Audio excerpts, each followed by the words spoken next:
Hey everyone, welcome back to the Mass Retirees Weekly Update. I'm Sean Duhamel. Today's Friday, July 30th, the last Friday of July. I don't know where all the time has gone. It's just going by super fast. Just mind-blowing when I stop to think about it like this. But we've been really busy here at Mass Retirees for the past few months. The legislature was a little bit slow to get things going because of the pandemic this year and some changes in leadership.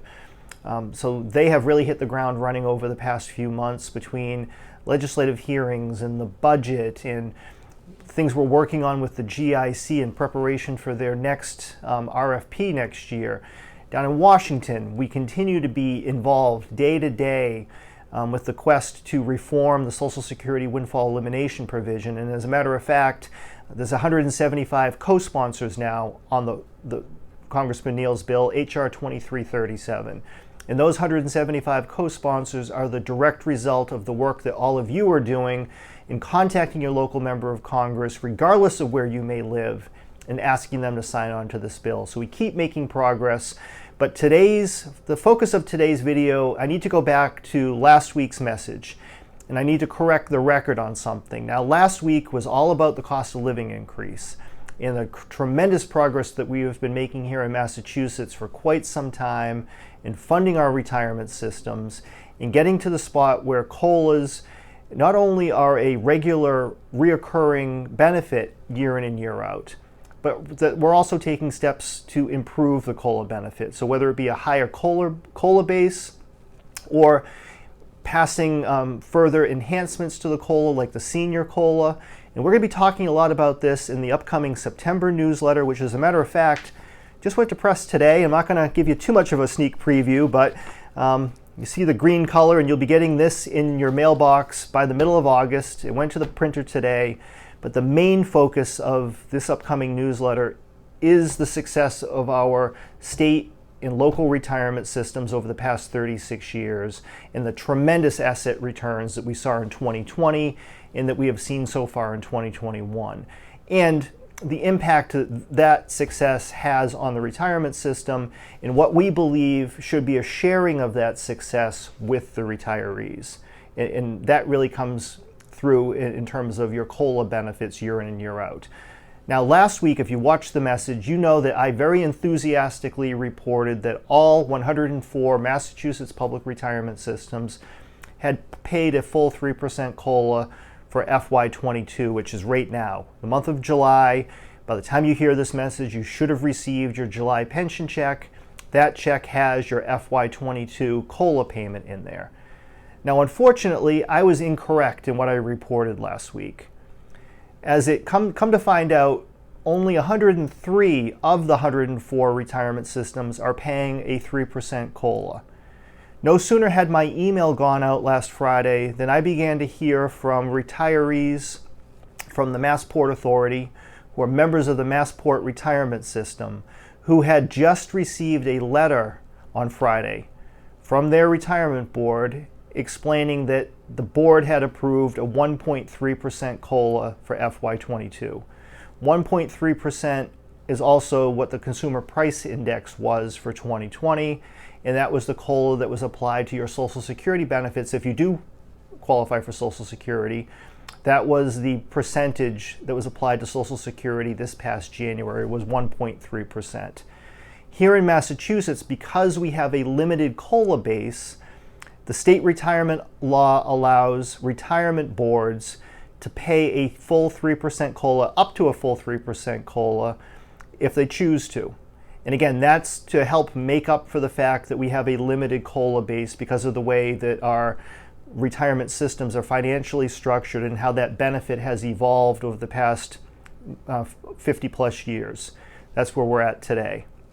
Now, the COLA is also part of the pension funding schedules in most cases. So what that means is that year in and year out, the retirement board plans on paying a COLA, so it's part of how the pension funding system works. It's like your mortgage. You know you're going to pay your mortgage every year. You account for that in advance. It's not a new expense that you suddenly have every time you approve it. It's built right into the funding schedule. Now, the letter from Massport, from the retirement system, explained the reasoning why they're only paying a 1.3% COLA. And according to the retirement board, the reason for this is the fact that the Massport Authority, the employer for the active employees that runs Logan Airport and the Boston Seaport, all the shipping that comes into the city goes through the Port Authority. And I believe also the airport in Bedford, Mass, and the airport out in Worcester, and there may be some other facilities out there as well. So those are the entities that make up the Massport Authority. Now, obviously, during COVID-19 and during the pandemic, air travel was way, way down. Shipping was disrupted. We're still seeing the chain reaction of the disruption in the global supply chain to this very day, and we're seeing the results in terms of inflation and some of the other problems we're having. Everything is interrelated. Because of those problems, revenue from Massport is way, way down. According to the letter from the retirement board, the authority lost some $300 million back in 2020. That is all fine and good, and we're not here to dispute that. However, none of those circumstances has anything whatsoever to do with the funding and the operation and the payments that come through the retirement system. The Massport retirement system is a completely separate, distinct legal entity from the Massport Authority. One has no direct impact on the other. And in fact, in 2020, the Massport Retirement Board posted an investment return of 16.78% on their pension portfolio. Again, 16.78% in 2020. So while the authority may have lost money because of the pandemic, the retirement system gained a great deal of money at the exact same time.